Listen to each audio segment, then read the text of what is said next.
When I first retired, I thought I would finally be able to sleep like a baby. No more early alarms, no more rushing out the door, no stress from work.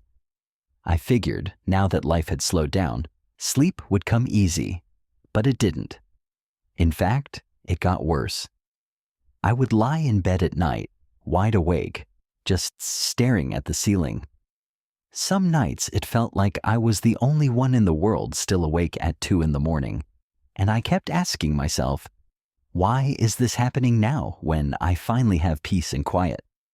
If you are retired and struggling to sleep, I want you to know something very important. You are not alone. Many of us go through this, even if we don't talk about it. Today, I am going to share with you 8 simple things that have helped me sleep better. No fancy solutions, no medication. Just real habits that made a real difference in my life.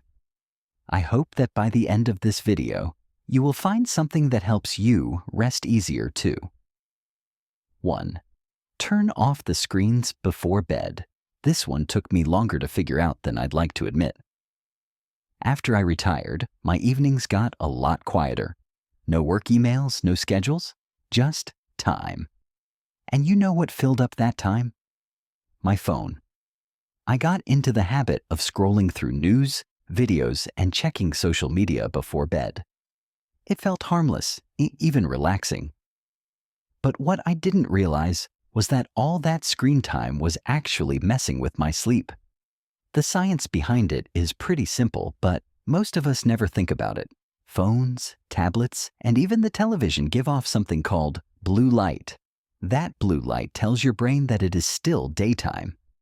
Your body has this internal clock called your circadian rhythm, and it depends on natural light signals to figure out when it is time to be alert and when it is time to rest. So, when you are looking at a bright screen at 10 or 11 at night, your brain gets the wrong message. It stops producing melatonin, which is the hormone that helps your body fall asleep. I had never heard of melatonin until my daughter told me about it. She said, "Dad, your brain thinks it is morning when you are looking at your phone before bed."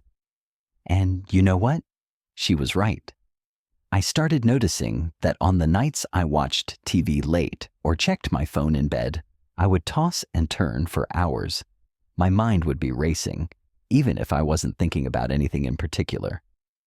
So, I made a change. I decided that an hour before bedtime, I would turn off all the screens. That meant no phone, no television, no tablet.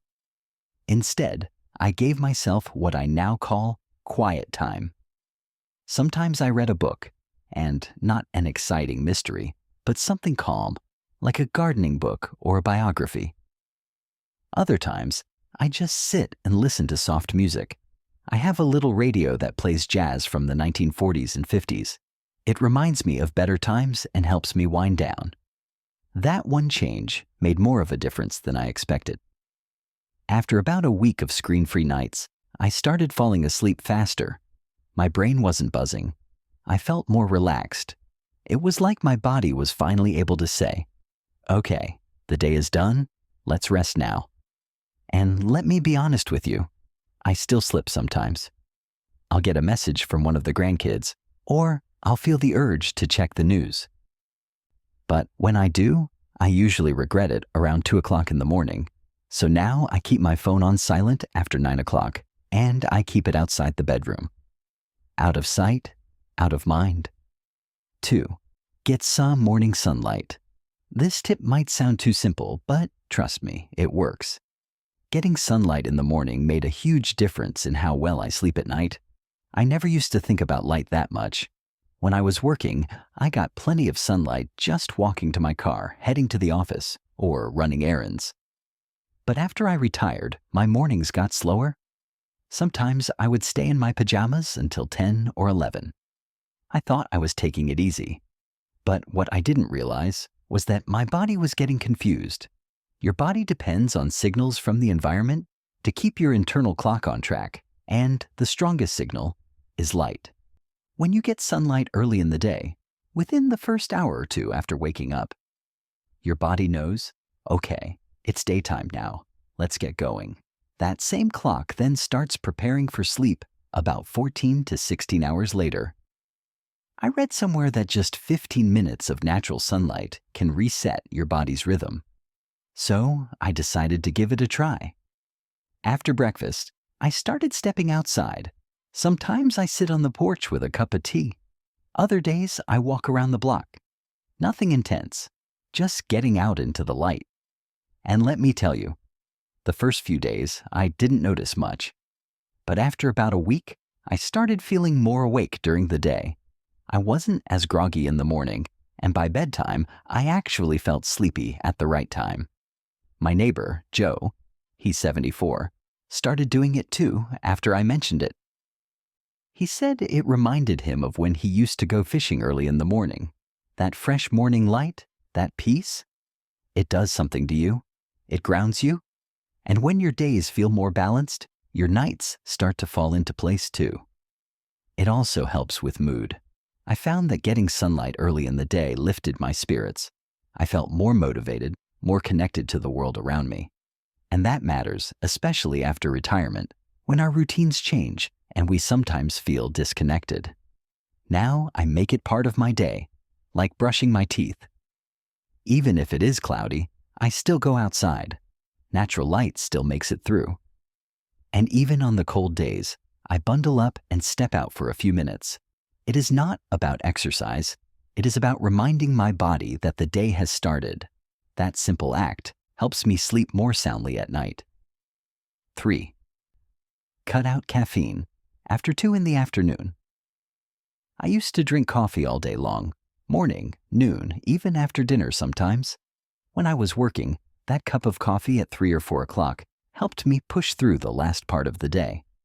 And back then, it did not seem to affect my sleep. But now, at 70, my body just does not handle caffeine the same way. One night, after struggling to fall asleep, my daughter asked me, "Dad, when was your last cup of coffee?" I said, "Probably around 4 o'clock. She looked at me and said, "That's why." I laughed at first, but she was right. I didn't realize how long caffeine stays in your system. For older adults, it can take up to 10 hours or more for the effects to wear off. That means if you are drinking coffee in the afternoon, it could still be keeping you up at midnight. So I made a deal with myself. No more caffeine after 2 in the afternoon. That includes coffee, black tea, cola, and even some chocolate. I switched to herbal tea. Chamomile is my favorite now. At first, it was tough. I missed that afternoon energy boost, but after a few days, I noticed I was sleeping better. My mind was quieter. I wasn't as restless when I lay down. I also stopped having late-night chocolate snacks. Turns out, chocolate has caffeine too, especially dark chocolate. That one surprised me. But once I cut it out in the evening, I stopped waking up so much during the night. Now, my afternoon routine looks different. Around 2 o'clock, I make myself a cup of herbal tea. Sometimes I sit outside with it. Sometimes I call a friend or write in my journal. I still enjoy the comfort of a warm drink, just without the caffeine. If you are still drinking coffee or tea later in the day and struggling to sleep, try cutting it out for a week. Just 1 week. Replace it with something gentler. You might be surprised how much easier it is to fall asleep and stay asleep when your body is not wired from caffeine. 4. Skip the late afternoon nap. There is something comforting about dozing off after lunch, especially with a full belly and nothing on the schedule. Back when I was younger, a quick nap helped me feel recharged. But once I retired, those naps got longer and later. Before I knew it, I was napping at 4 in the afternoon, sometimes even close to 5. And I'll be honest, it felt good in the moment. But later that night, I would be wide awake, staring at the ceiling, wondering why I couldn't fall asleep. It took me a while to connect the dots. I thought, I'm retired. I should be able to nap whenever I want. But what I didn't realize was that those late naps were stealing my sleep at night. My body just wasn't tired enough to go to bed on time. I would lie there in the dark with too much energy, even though the rest of me was ready to shut down. So I made a change. I didn't give up napping completely. I just gave it some boundaries. Now, if I feel tired after lunch, I'll lie down for a short nap, but I set a timer for 20 minutes. That's it. Just a quick recharge. And I make sure it's never later than 2 o'clock in the afternoon. If I nap too close to dinner, I know I'll be up half the night. I also realized that sometimes I wasn't even tired. I was just bored. After retirement, the days can get long. So instead of taking a nap out of habit, I started asking myself, do I really need this nap, or do I just need to move around a bit? Sometimes all I need is a short walk, a stretch, or even just calling a friend to chat for a few minutes. That little boost of activity wakes me up better than a nap ever did. My cousin Ray, he's a year older than me, told me he was napping twice a day. He would sleep after lunch and then again before dinner. And he was wondering why he couldn't fall asleep until 1 in the morning. I told him to try cutting back. A few weeks later, he called and said, I didn't know how much those naps were messing me up. Now he sticks to one short nap early in the day, and he said he falls asleep much faster at night. Napping is not the enemy. It just needs to be done right. Think of it like a snack. A little one keeps you going, but too much ruins your appetite. A short nap can be great for your energy, your mood, and even your memory. But when it gets too long or too late, it starts working against you. So if you are having trouble sleeping at night, take a look at your napping habits. Set a timer, keep it early, and see if that small change makes a difference. For me, it absolutely did. 5. Move your body every day. I will be honest with you. After I retired, I got lazy. Not on purpose, but the truth is, I just wasn't moving as much. No more going to work. No more running around after meetings or carrying groceries after a long day. I was spending more time sitting, reading, watching TV, or just thinking. And slowly I started noticing I was more restless at night. My sleep got lighter. I would wake up more often, and I didn't feel refreshed in the morning. One day, my grandson said something that hit me. He asked, "Grandpa, why do you sit so much now?" At first, I laughed it off, but it stuck with me.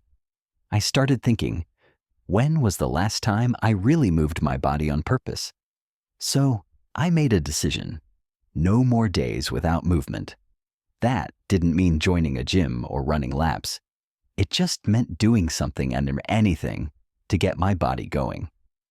I started walking every morning after breakfast, just around the block at first, slow and steady. Then I added another block. Some days I walk with a neighbor. Other days I go alone with my thoughts. It has become a part of my routine, and I actually look forward to it. On top of walking, I do a bit of light stretching in the afternoon. Nothing fancy, just 10 minutes to loosen up my back, shoulders, and legs. There's a senior center nearby that offers a gentle yoga class once a week. I joined that too. The teacher is kind and the group is small. Most of them are around my age or older. We laugh more than we stretch, but it keeps us moving. And here's the best part. Once I started moving more during the day, I started sleeping deeper at night. I fall asleep faster. I stay asleep longer. My body feels more relaxed and my mind is calmer too. I think part of it is because I'm using energy during the day, so I'm genuinely tired when bedtime comes. I also noticed my mood improved. I'm less irritable, more focused, and more engaged with life.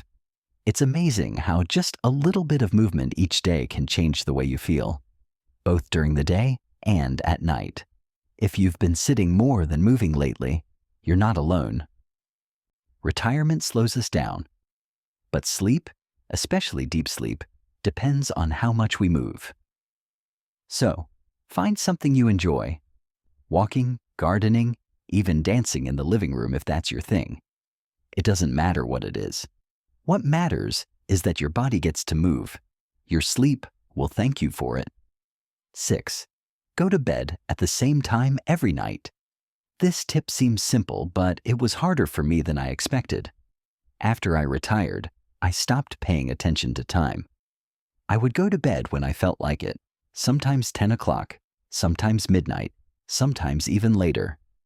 I figured, hey, I'm retired. I can sleep in if I want. But what I didn't realize was that my body still wanted a rhythm, even if my schedule didn't demand one. Our bodies are creatures of habit. We're wired to follow patterns, waking, eating, resting, all around the same time every day.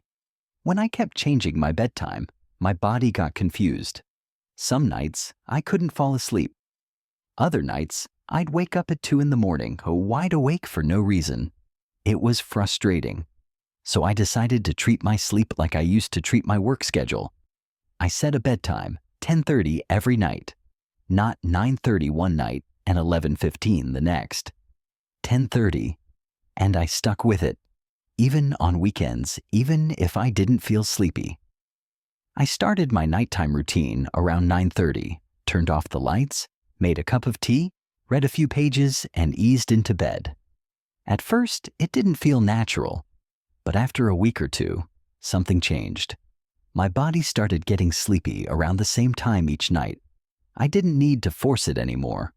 My eyes would get heavy, and I'd drift off without a struggle. And more importantly, I started waking up at the same time each morning, without an alarm. This regular rhythm helped everything. My digestion improved, my energy was steadier, and I started feeling more like myself again. It's funny how something as basic as a bedtime can bring back a sense of structure and peace. I know it's tempting to stay up late, especially when there's no reason to get up early. But your body doesn't know the difference between Tuesday and Saturday. It just knows patterns. And when you give it a consistent one, it rewards you with better rest. So try setting a bedtime and sticking to it for 2 weeks. No excuses. Make it part of your routine, like brushing your teeth. Give your body the rhythm it craves. I did, and it gave me something back I hadn't felt in years. Deep, restful, natural sleep. 7. Make your bedroom a sleep sanctuary. I used to think my bedroom didn't matter much. As long as I had a bed, a blanket, and a quiet place to lie down, that should be enough, right? But over time, I started noticing little things. The room felt too warm some nights, or a streetlight outside the window would shine right in. And sometimes I would wake up feeling like I hadn't really slept at all. That's when I started asking myself, is my room helping me sleep or making it harder? Then one weekend, my daughter came over with her kids.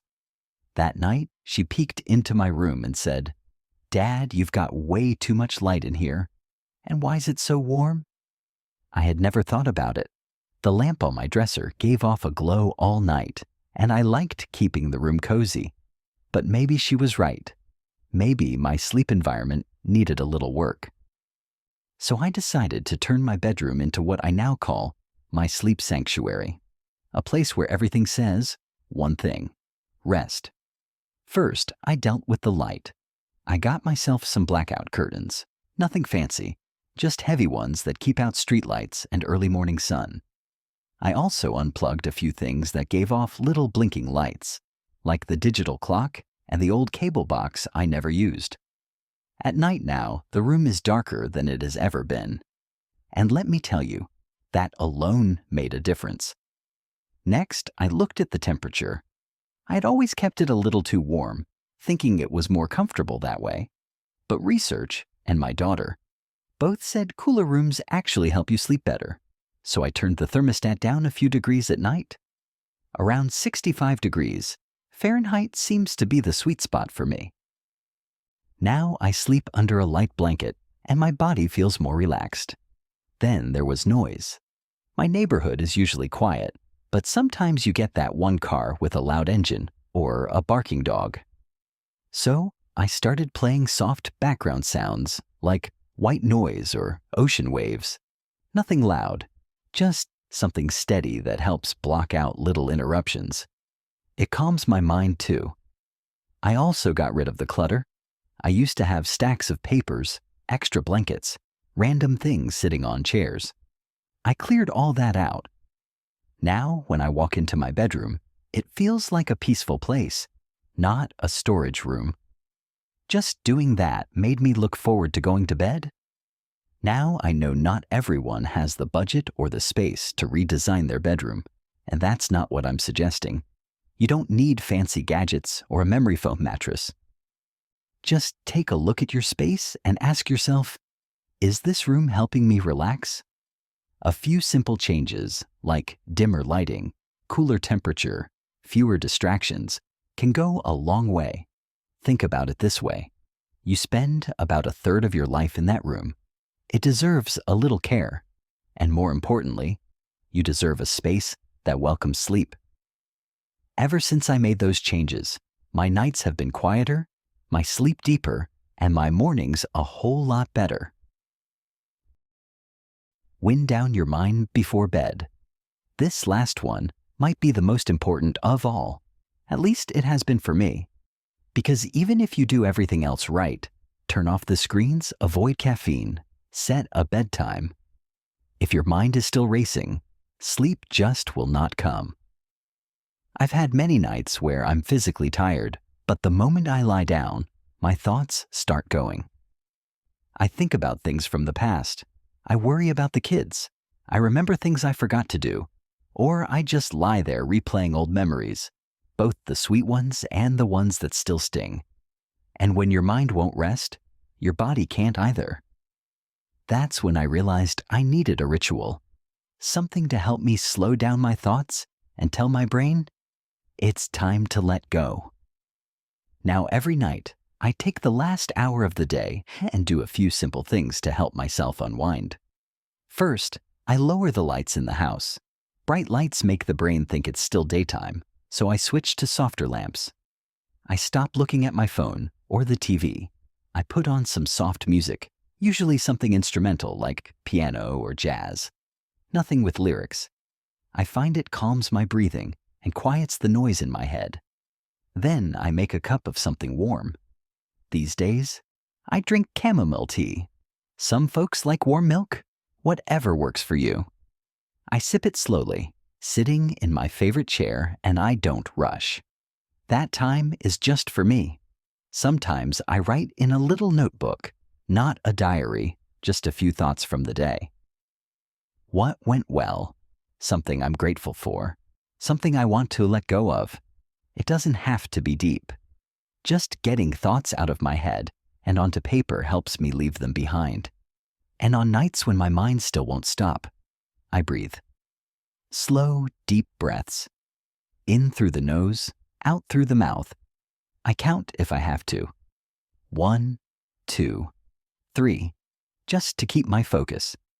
It sounds simple, but it works. It gives my brain something gentle to do instead of spinning in circles. I think a lot of us forget that sleep is not just a physical act. It's emotional too, especially as we get older. We carry more memories, more regrets, more love, and sometimes more loneliness. We need to be gentle with ourselves at the end of the day. Not harsh, not rushed, just kind. Now I actually look forward to my bedtime routine. It's become a time of peace, a soft closing to the day. And because of that, my sleep has gotten deeper. My dreams are calmer, and I wake up feeling more whole. So if your mind is racing at night, try giving it a way to slow down. Light a candle, listen to music, pray, meditate, write something.